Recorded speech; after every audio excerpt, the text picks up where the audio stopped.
So the best e-bike, in my opinion, that I reviewed that is $1,000 or less as of 2024 is...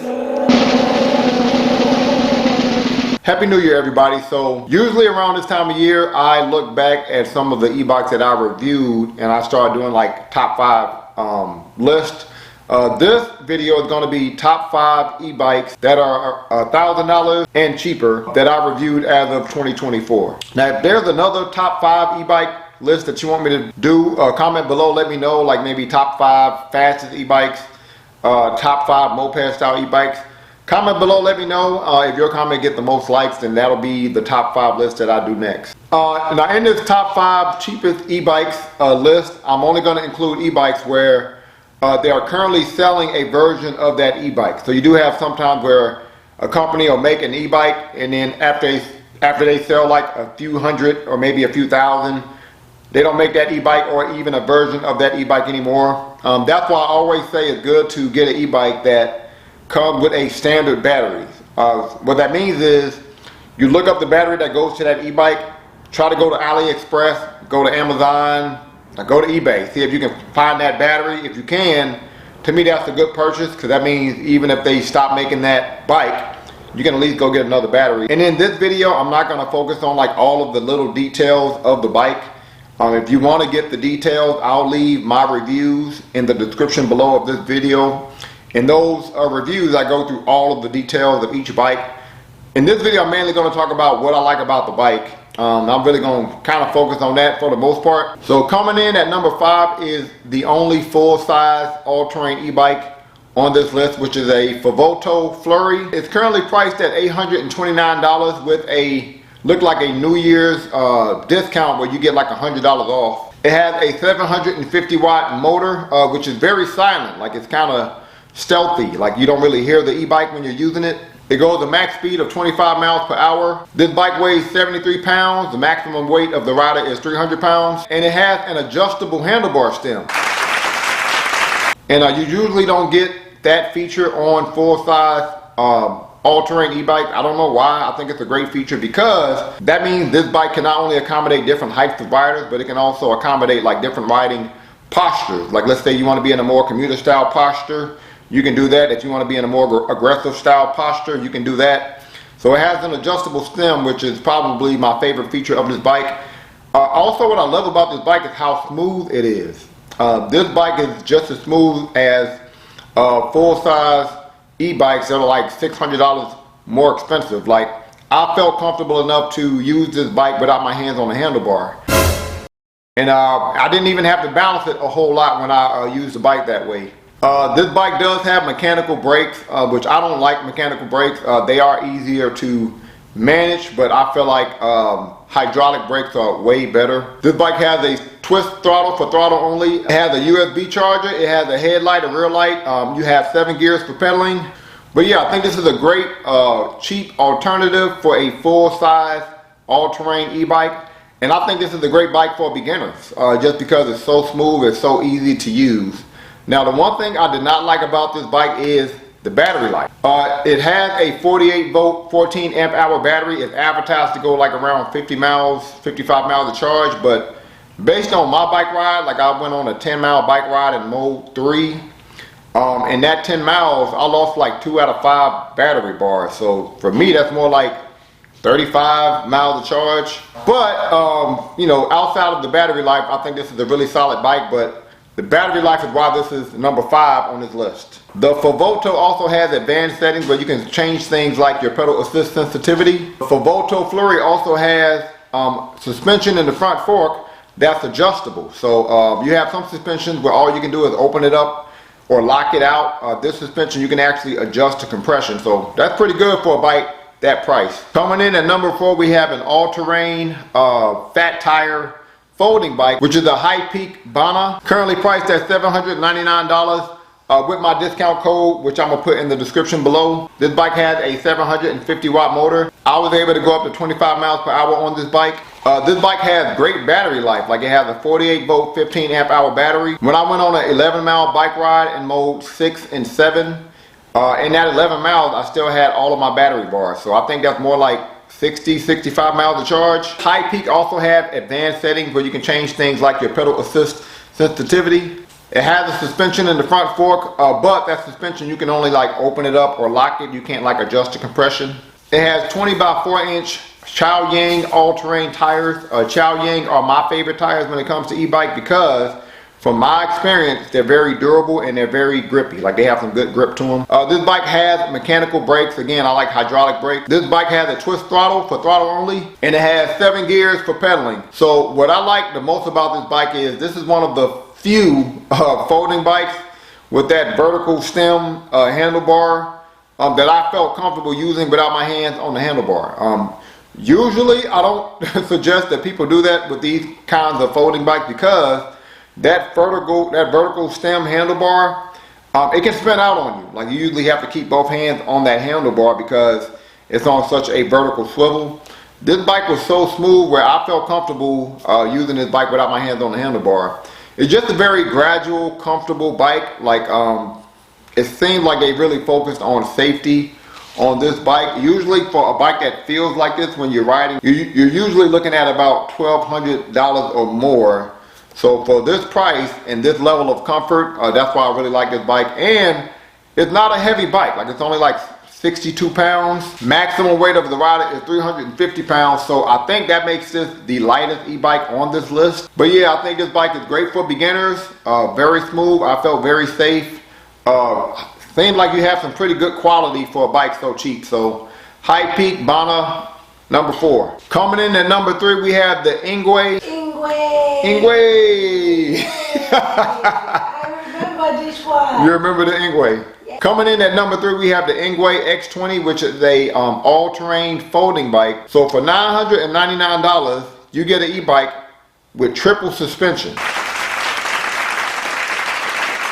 They call it magic suspension in the e-bike community, but you have suspension in the front fork, you have suspension in the middle of the bike, and you have 2 suspensions in the back of the bike. So really it's 4 suspension, but they call it triple suspension because it's located in 3 different areas of the bike. The only e-bike that's beating this, that's a folding bike, is a folding bike that has like a motorcycle style front fork. So this came in second place when it came to all-terrain folding bikes when it comes to off-road riding because of the triple suspension. You hold up two fingers when you say triple suspension. Oh, my bad. This bike also has a 1,000 watt motor. I was able to go up to 29 miles per hour on this bike in sport mode. This bike not only has 5 different pedal assist modes, but also has 3, like I would call it like takeoff speed mode, which is eco. You have I think like a normal mode. Then you have like a sport mode. The sport mode took me up to 29 miles per hour in max speed. What I don't like about this bike is you can only do sport mode for 3 minutes at a time. What? Oh, that one. So you can be in sport mode for 3 minutes and then you can't get into sport mode again for another 10 minutes. Or you can turn your bike off and turn it back on, then you can engage sport mode again. I didn't like that about the bike. That's why it's number 3 on this list. But I like everything else about the bike. You got a headlight, a rear light, you got a horn, you got a brake light. This bike is advertised to take you 93 miles a charge in eco mode. I believe that because this is the only bike on this list that has 2 batteries. You have a seat pole battery and you have a battery in the bike, in the body of the bike. I went on a 15-mile bike ride, but I was mainly in mode 4 normal mode. I also did mode 5 sport mode for about 3 miles. Based on my bike ride in that 15 miles, I still had 77% of my battery life. That's pretty good. I mean, I think that's more like 65 miles of charge based on my bike ride. This bike is heavy for a folding bike. It's 102 pounds. Maximum weight of the rider is 330 pounds. This bike has hydraulic brakes. And as I told y'all, I love hydraulic brakes. I think they perform better. This bike has a thumb throttle for throttle only. It has Chow Yang tires, which again are my favorite e-bike tires. This bike has some level of like anti-theft because you need a key to adjust the height of your seat. You need to know to turn a button on under your seat to turn the bike on. You can literally take the seat pole with you. It's not that heavy. This bike has an 8-gear, more like trigger-like shifter, which is the one that I like the most. It has a USB charger. Now the suspension in the front of the bike is just an open lock suspension. You can't like adjust the compression, but again, you got triple suspension. So that kind of makes up for that lack of being able to control your compression. So yeah, I think this is a solid bike for that price. Only thing I don't like is the sport mode limitations. But outside of that, you get a lot in a bike that's $999, and that's why it's number 3 on this list. So coming in at number 2, we have the only moped style e-bike on this list. Moped style e-bikes tend to be the more expensive ones. So this one being $999 is pretty amazing. This bike is called the Milad DK300 Plus, and you can also get this bike in a dual battery version. I'm talking about the single battery version, but you can buy the single battery version and then buy the additional battery later if you want to. And these batteries are pretty standard. Like I found them on AliExpress. I think I even found them on Amazon, which is pretty good. This bike had the best suspension of any other moped style e-bike that I've used on the channel, especially because of that rear suspension, but it also has a motorcycle style front fork where you can adjust the compression. The combination of those two really makes for a smooth ride on road, but mainly off-road. This is also the fastest bike on this list. It has a 750 watt motor with a 1200 watt peak. I was able to go up to 33 miles per hour on this bike. Pretty crazy for $999. The battery life was okay. It has a 48 volt 20 amp hour battery. It says it's advertised to take you 50 miles to charge. Based on my bike ride, I went more like 40 to 50 miles to charge, but I was mainly doing like throttle only a lot in max speed. And I was doing that because the only reason I didn't like the bike as much, because it was just too small for me. I'm 5'11", 6 feet with shoes on. And because I'm that height, my knees had to come a little higher than I like when I'm riding an e-bike. That's the only reason why I didn't keep the bike, just because it was just a little too low for me, but everything else I loved about the bike. This bike has a twist throttle for throttle only. It has hydraulic brakes. Again, I love hydraulic brakes. It has all-terrain, 20 by 4 inch all-terrain Chow Yang tires. Again, I love Chow Yang tires. It has 7 gears for pedaling. It has a headlight, a rear light, a brake light, a USB charger to charge your phone. It does have advanced settings, but I don't think you can adjust your pedal assist sensitivity, but you can adjust your takeoff speed. And it's a pretty comfortable ride for a moped style e-bike. But yeah, this is a really solid moped style e-bike for that price. Again, the only reason I didn't like it as much as some of my other moped style e-bikes is because it didn't have an adjustable seat.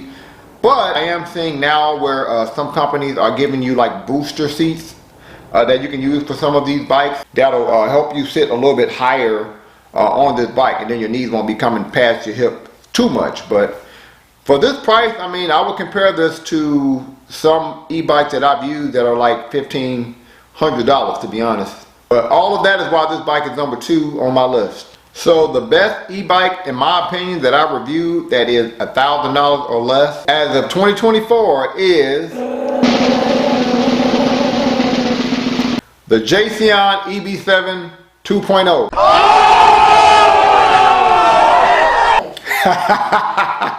You agree with me? I still like the ENGWER. You like the ENGWER better? Okay. So to me, this is the most convenient bike on this list, and you're getting a lot for $699. $699. Is that the cheapest bike on this list? It is. It's the cheapest bike on this list. So the number 1 bike on this list is also the cheapest bike on this list.